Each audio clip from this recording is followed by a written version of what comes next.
বিত্তশালী ব্যক্তিদেরকে টার্গেট করে একটা আইডি থেকে অপপ্রচার চালানো হতো। এই জাতীয় এই করাত কাশেম জাতীয় যারা সাইবার অপরাধী তাদের বিরুদ্ধে আসলে প্রশাসনের উদ্যোগেই একটা ব্যবস্থা নেওয়া উচিত। যে আজকে কায়সার প্লাবনের যে বাড়ি রেভিড কমান্ডার বাড়ি, এই বাড়িটি তার পিতা সোনালী ব্যাংকের একজন কর্মকর্তা ছিলেন। তিনি ব্যাংক থেকে লোন নিয়ে এই বাড়িটি করেছেন, অথচ এই বাড়িটি প্লাবন অনৈতিকভাবে সে দুর্নীতি করে এই বাড়িটি করেছেন, এইটা প্রচার করে যা সম্পূর্ণ মিথ্যা।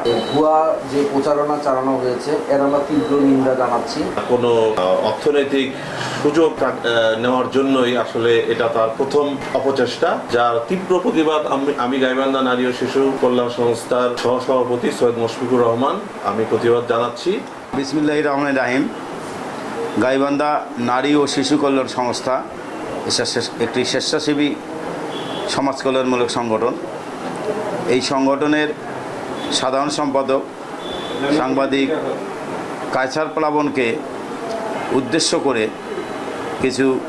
একটি চমক টিভি নামে একটি ভুয়া ফেসবুক আইডিতে কিছু অপপ্রচার চালানো হচ্ছে।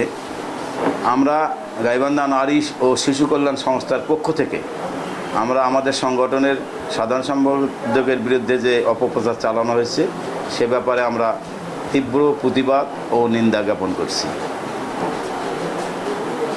সম্মানিত সুধীজন, গাইবান্ধা নারী ও শিশু কল্যাণ সংস্থার সম্মানিত সাধারণ সম্পাদক মানবিক ও সমাজসেবামূলক কর্মকাণ্ডে নিবেদিত সাংবাদিক জনাব কায়সার প্লাবনকে উদ্দেশ্য করে একটি ভুয়া ফেসবুক আইডি থেকে পরিকল্পিতভাবে মিথ্যা, ভিত্তিহীন ও বিভ্রান্তিকর অপপ্রচার চালানোর ঘটনার তীব্র নিন্দা ও প্রতিবাদ জানাচ্ছে গাইবান্ধা নারী ও শিশু কল্যাণ সংস্থা।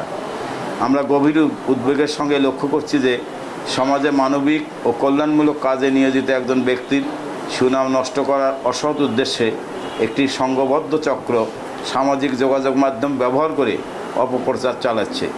এ ধরনের অপচেষ্টা শুধু একজন ব্যক্তির মানহানি নয়, বরং সমাজসেবামূলক কর্মকাণ্ডে নিরুৎসাহিত করার একটি ঘৃণ্য অপচেষ্টা মাত্র। গত 2 আগস্ট 2026 তারিখ সকাল অনুমান 9:30 সময় চমক টিভি নামের একটি ফেসবুক আইডি থেকে সাংবাদিক জনাব কায়সার প্লাবন নাম, পরিচয় ও ছবি ব্যবহার করে সম্পূর্ণ মিথ্যা, বানোয়াট ও উদ্দেশ্যমূলক একটি ভিডিও প্রচার করা হয়। ভিডিওটিতে প্রচারের বক্তব্যের সঙ্গে বাস্তবের কোনো মিল নাই এবং এর মাধ্যমে তার ব্যক্তিগত, সামাজিক ও পেশাগত সুনাম ক্ষুণ্ণ করার অপচেষ্টা চালানো হয়েছে। আমরা সেই ভিডিওটি দেখেছি এবং সেখানে যে কিছু তথ্য যেটা দেওয়া হয়েছে সে ব্যাপারে আমরা দ্ব্যর্থহীন কণ্ঠে বলতে চাই যে আজকে কায়সার প্লাবনের যে বাড়ি রেভিড কমান্ডার বাড়ি, এই বাড়ি দুর্নীতি করে এই বাড়িটি করেছেন, এইটা প্রচার করে যা সম্পূর্ণ মিথ্যা। আরেকটি বিষয়, তার গাড়ির কথা বলা হয়েছে যে সোনালী ব্যাংক থেকে রিটায়ারমেন্টের পর তার অবসরত্ব টাকা পায়, পেনশনের টাকা পায়, সে টাকা দিয়ে তার পিতা গাড়ি কিনেছেন। তার পিতার পৈতৃক সূত্রে আপনারা খোঁজ নিয়ে দেখেন যে সেখানে পৈতৃক সূত্রে সাজলাপুরে তার বাড়ি এবং অনেক জমি জমা রয়েছে। সঙ্গত কারণেই এই অপপ্রচার আমরা মনে করি যে এটা সম্পূর্ণ তার পেশাগত, তার উৎকর্ষতা, যাতে পেশাগতভাবে তার শত্রুতামূলকভাবে তার বিরুদ্ধে এটি করা হয়েছে। আমরা এই ঘটনায় ইতিমধ্যে গাইবান্ধা সদর থানায় একটি সাধারণ ডায়েরি করেছি এবং সংশ্লিষ্ট ব্যক্তি বা ব্যক্তিদের বিরুদ্ধে প্রচলিত আইনে আইনগত ব্যবস্থা গ্রহণের প্রক্রিয়াটি চলমান রয়েছে।